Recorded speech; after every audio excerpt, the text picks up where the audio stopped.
નમસ્કાર દર્શક મિત્રો, જીતુ દાદાના જય ધન્વંતરી, જય આયુર્વેદ. આજે એક મહત્વના મુદ્દાની ચર્ચા કરવી છે અને એ મુદ્દો છે જમ્યા પછી ચાલવાના. ઘણા બધા લોકો એવું કહે છે કે સાહેબ અમે તો સાંજે જમ્યા પછી 5-5, 4-4 કિલોમીટર ચાલીએ છીએ. શું સાચું છે? આયુર્વેદની દ્રષ્ટિએ આપણે વાત કરવાની છે. તો આપણા ત્યાં ગુજરાતીમાં કહેવત છે કે મારીને ભાગી જવું અને ખાઈને સૂઈ જાવ. આ બેસ્ટ ઉપાય છે. આખા પરિક્ષેપમાં તમે જોવા જાઓ તો જમીને ચલાય કે ન ચલાય મુદ્દો મહત્વનો છે. હવે આપણે આખા મુદ્દાને શાંતિથી જોઈએ મિત્રો. તમે જ્યારે ભોજન લો છો, કોઈ પણ પ્રકારનું ભોજન, રાત્રિનું હોય, બપોરનું હોય કે સવારનું, કોઈ પણ ભોજન આપણે જ્યારે લઈએ છીએ ત્યારે ભોજન આપણી હોજરીમાં જાય છે અને હોજરીની અંદર એમાં એન્ઝાઇમ્સ છૂટા થાય છે અને પાચક રસોનો સ્રાવ, જેને એન્ઝાઇમ્સ, અને હોજરી પોતે મુવમેન્ટ કરે છે એને પચાવવા માટે. હવે ખોરાક જેટલો જલ્દી પચાવવો હોય, સારો પચાવવો, એટલા એન્ઝાઇમની જરૂરિયાત વધારે પડે. એન્ઝાઇમ આપણા લોહીની અંદર ભળીને હોજરીમાં આવે, સિક્રેશન કરીને આગળ વધે, વળી પાછો નવો એન્ઝાઇમ લઈ આવે. જેમ ટ્રાન્સપોર્ટેશન એક કામ ચાલતું હોય એ પ્રકારે લોહી આપણા ત્યાં ટ્રાન્સપોર્ટેશનનું કામ કરે. અલગ અલગ પ્રકારના એન્ઝાઇમ સિક્રેશન કરવા માટે અવયવોને વધારે પ્રકારના લોહીની જરૂરિયાત પડે અને તો જ એ એન્ઝાઇમો અંદર કામ કરે. એવો હોજરીને પોતાને પણ સંકોચન વિકોચન કરવા માટે બહુ લોહીની જરૂરિયાત પડે. હવે આવે છે મૂળ મુદ્દો એ કે જમ્યા પછી જ્યારે તમે 4-5 કિલોમીટર ચાલો અથવા ભારે એક્સરસાઇઝ કરો અથવા કોઈ પણ ભારે કામ કરો તો તમારે લોહીની વધુ પડતી જરૂરિયાત તમારા પગ અને ફેફસાને પડશે. કુદરતનો એક નિયમ છે, જ્યાં ઇમરજન્સી સર્જાય ત્યાં પહેલો પુરવઠો મોકલાવો, બીજી જગ્યાના પુરવઠાને કાપી લેવું.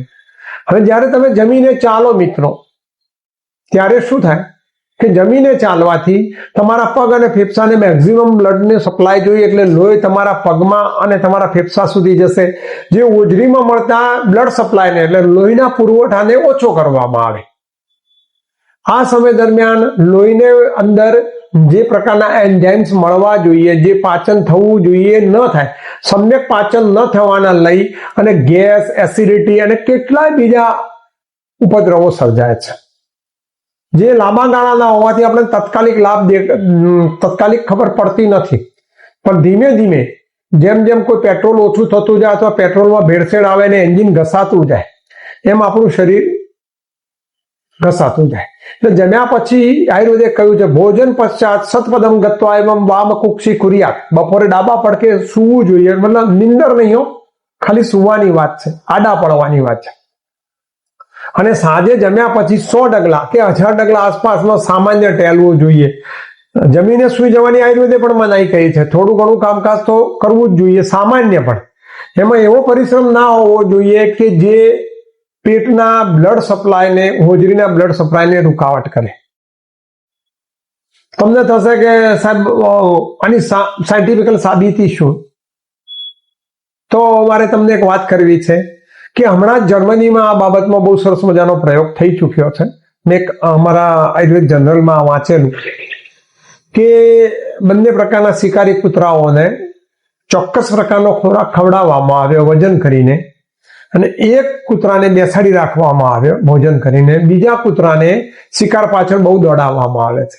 શિકાર કરવા પાછળ દોડાવે.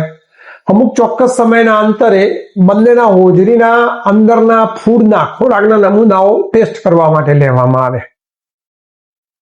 તો જે કૂતરો શિકાર પાછળ દોડ્યો હતો, સતત દોડ્યો હતો, એના ખોરાકનું પાચન બહુ નહિવત પ્રમાણમાં થયું હતું.